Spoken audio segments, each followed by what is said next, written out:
Bom, caros alunos, vamos então dar prosseguimento a esse tópico de monestáveis, que é um tópico muito importante, né? Ele já dá algumas aplicações aqui. Inclusive o terceiro laboratório é uma aplicação típica de videogame, né? É, o joystick que vocês usam nos videogames é nada mais, o joystick nada mais é do que um resistor variável. Como é que você mede a deflexão do jogador? Usando um monestável, né? Então você vai medir o tamanho de um pulso, né? Quanto mais o cara está lá com o joystick, ele deflexiona para um lado ou para o outro, a resistência varia. Então, se eu estou vendo, quero ver se ele está deflexionando para a direita ou para a esquerda, ou para cima ou para baixo, já que são dois resistores, você usa um monestável, né? Dispara o monestável e vai gerar um pulso que é a função da deflexão. E aí você conta o tamanho do pulso. Tá? Então a gente vai usar um contador, né, que é o tópico depois de monestável, e vai usar um monestável. Né? Pega uma frequência, né, que vocês vão usar dois monestáveis na verdade, um para contar o pulso do resistor e o outro para gerar frequência. Então você conta o número de clocks que cabem ali dentro. Deu 100 clocks aqui dentro. Então a deflexão é de 100. Deu 120, o cara deflexionou um pouquinho mais para a direita. Essa é mais ou menos a ideia do terceiro laboratório. Tá? E é o que é feito nos videogames também. Aplicação com videogame aí. Tá? Então, esse primeiro exercício resolvido é projete um monestável. Tá? Vamos esquecer esse aqui regatilhável por enquanto.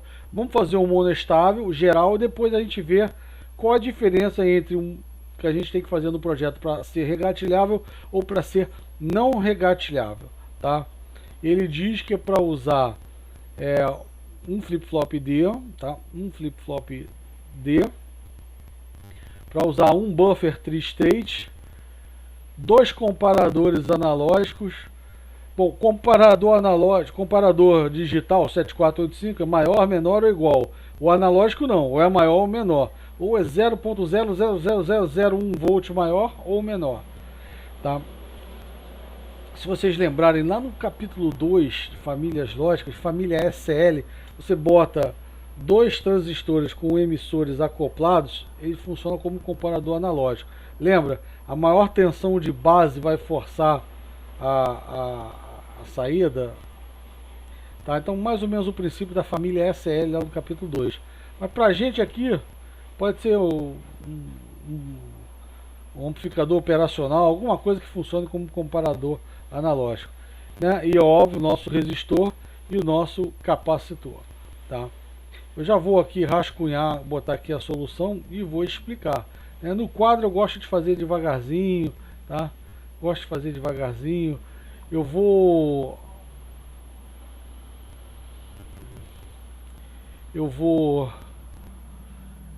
tentar apagar aqui para não influenciar aqui na resposta aqui de vocês aqui. Pronto. Apaguei para não influenciar na resposta. Bom, qual é a ideia? Por onde nós vamos começar? Nós vamos começar por aqui, ó.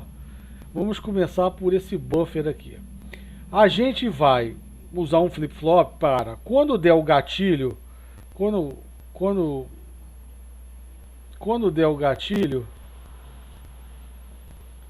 der o gatilho, a ideia é carregar um aqui na saída do flip-flop, no Q.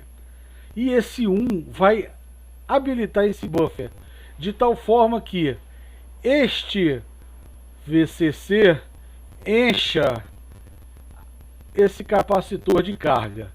Tá? Você bota VCC conectado direto ao capacitor, o que você espera? Que esse VCC enche o capacitor de carga. E aí, vamos fazer o seguinte: quando esse cara encher esse cara de carga, eu vou dar um clear. Aqui tem um comparador analógico, vai ter uma tensão aqui, né? Ele vai comparar. Se ele passar num limite aqui que eu quero, que ele enche o capacitor de carga até determinado ponto, aí não, já encheu o capacitor. Aí eu vou apagar esse flip-flop. Estou zerando o flip-flop de tal forma que esse Q, desculpa, que esse Q pare de fazer com que o VCC alimente esse capacitor. Ponto. Eu quero desconectar esse capacitor aqui. Vai ficar o que? Só o circuito RC. E aí o circuito RC está cheio, ele começa a se descarregar. Vamos amigavelmente aproximar aqui a curva do capacitor, né? A curva de descarga do capacitor.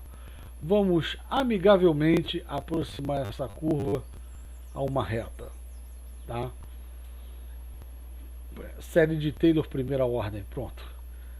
Aproximando. Se a gente aproximar, né, ele vai ter um comportamento mais ou menos linear, um KRC constante de tempo. A gente sabe que não é, tem um logaritmo, um exponencial aí envolvida, né? Então vamos raciocinar aqui que o capacitor se descarregue mais ou menos de forma linear, tá? Para que dê uma proporcionalidade aí. Então o que a gente quer? Nós vamos fazer o seguinte, aqui vamos usar um segundo comparador, que é esse de baixo, né? E usar da seguinte forma: enquanto ele estiver acima desse limiar, a sua saída, o Q do monoestável, a sua saída vai estar em 1. A sua saída vai estar em 1. Tá? Então, aqui é nesse ponto aqui que você acabou de carregar o capacitor. E aqui, esses 3 pontos aqui são o mesmo, tá? Esse aqui, esse aqui é um ponto mais grosso aqui. Então, enquanto ele estiver acima, eu vou dar a saída aqui. Então, esse cara aqui de baixo é a saída do monoestável. Saída Q-mono aqui, esse cara aqui. Tá bom? Então tá descarregando. É a saída do monoestável. Tá? Entenderam a ideia? Então esse é o projetinho aqui. Deixa eu apagar tudo aqui. Aqui tem uma temporização aqui no livro, né? Aquele ponto seco do capacitor, você enche o capacitor quando dá o gatilho. O gatilho está aqui. Enche o capacitor quando dá o gatilho. Isso aqui é quase instantâneo, né? E ele vai se descarregando quase de forma linear. O clear do flip-flop é um pulso muito curtinho, mas ele vai acontecer. Por que ele vai acontecer? Ele vai acontecer porque senão vai ficar carregando o resto da vida. Uma hora ele carrega o capacitor. Aí o Q do flip-flop é um pulso curtinho também, tá? E ele para de carregar até o próximo gatilho, né? E aqui, essa aproximação aqui, né, daria um KRC. Tem alguns datasheets que falam assim, ó, se o RC está nessa faixa, usa K igual a 0,68. Se o RC está nessa faixa, usa o K igual a 0,71. Ou seja, o K na verdade não é uma constante, é uma constante por faixas, né? Entenderam a ideia, né? A aproximação. Então, a única coisa que está faltando aqui, que eu gostaria que... qual é a diferença, né? Você fazer um projeto com monoestável sendo regatilhável ou não regatilhável. Esse caso aqui, que ele botou VCC na entrada D. Esse caso aqui é um caso de monoestável regatilhável. Por quê? Toda vez que você der o gatilho, você vai conectar o VCC ao capacitor. Você vai jogar o Q para 1 e vai conectar o VCC, vai encher o capacitor de carga, tá?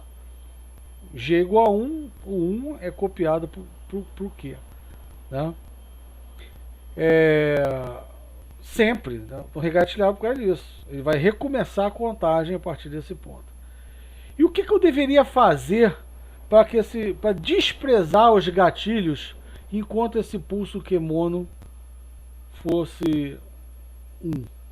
Ora, eu só passo, a ideia seria só encher o capacitor se o Kemono fosse 0. Então, para eu fazer esse projeto não regatilhável, eu posso realimentar esse circuito, né? Realimentar esse circuito